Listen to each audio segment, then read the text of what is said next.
easier to swallow. 11 turnovers. Digest. I recognize the sarcasm, and I appreciate it. We're just not talking about it anymore. So it seems to be working. What do you think of your offense over the last couple of weeks here? You're averaging 120 points over the last 11 games. What's led to that? Do you want?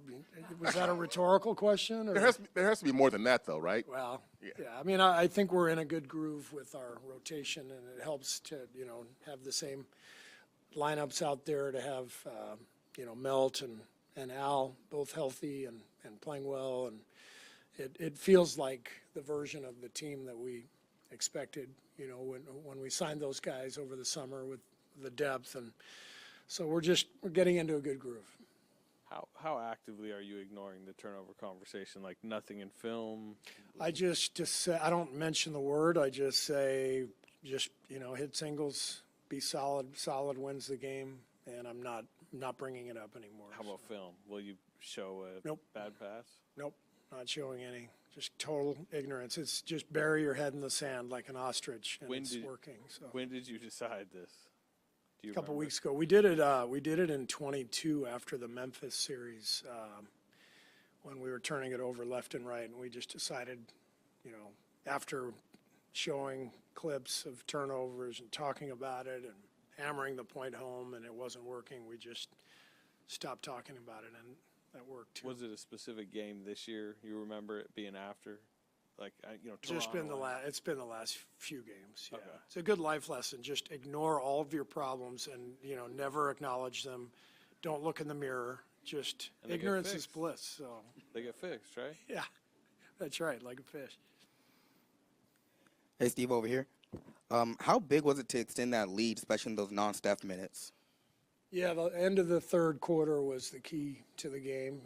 They played well and hung with us, and we never really got much going defensively in the first kind of 32 minutes of the game or so. And then, good stretch at the end of the third to go up, I think, 14 going into the fourth to get some separation, and then obviously a great fourth as well. So really good close to a game that we weren't really handling very well for most of the first three quarters. No, it's kind of to be expected, honestly. Yeah. I just think sometimes some of these games at this time of year turn into a little bit of a pickup game for a while, a little loose, and I think understanding how difficult it is to get through the 82 and how hard these guys play night in and night out. There's just going to be nights where you don't have that defensive edge, and as a coach, you pick your spots. When to get on them a little bit and when to leave them alone. Tonight was a leave it alone night, and trust that they're gonna find their way, and they did. I know you mentioned last week that you liked Jimmy's approach in second units or when Steph was off the floor. What kind of rhythm do you feel like the units led by Jimmy is catching right now? Yeah, they're setting a really good tone when they get out there. It's they all understand we play through Jimmy, and Melt does a great job. Al does a great job. Getting him the ball, spacing the floor, but also being really aggressive on their own. When the shots are there, Melt, Al, BP, they're taking those shots, but they understand play through Jimmy first, and then see what happens from there. Steve, I know you've liked your depth for so long, but 66 bench points, chance for Pat Spencer. Does that group continue to just take the pressure off? And again, I think you mentioned building on that lead, but that group came in and did. Yeah.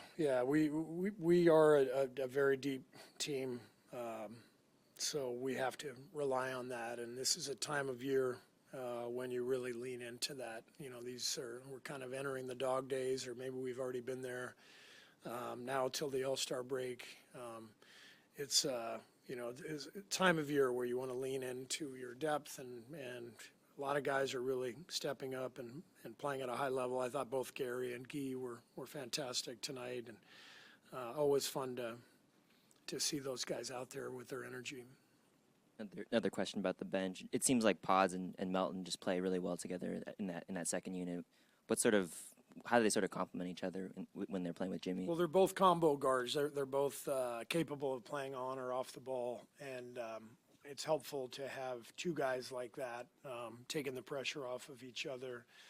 And then obviously, having both of them be able to handle and get the ball to Jimmy and create on their own a little bit too. It's a nice lineup. Steve, you mentioned a couple times the last couple of days that this was the team you envisioned seeing all along. What is giving you the confidence that you'll be able to finally maintain the rhythm that it seems like has been found lately? Just the way things are unfolding, and we're going to have to prove it against some good teams coming up on our schedule. But the way things are unfolding, the connection of the guys, the locker room's really vibrant right now. Guys are enjoying the games and enjoying each other, and so we got a good vibe. And like I said, with Al and DeAnthony, I think those are the two key guys when we're talking about this subject that you brought up. Just what kind of team we're going to be, who we are. Those guys are two-way playoff performers. You can put them in any game. It just feels like the addition of those two guys has changed quite a bit for us. Steve, I was wondering about the defense.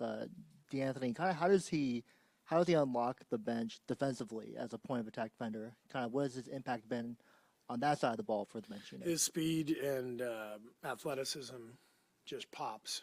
He just moves differently than a lot of guys, and so it's ball pressure, but it's also his brain, just his ability to see the pictures.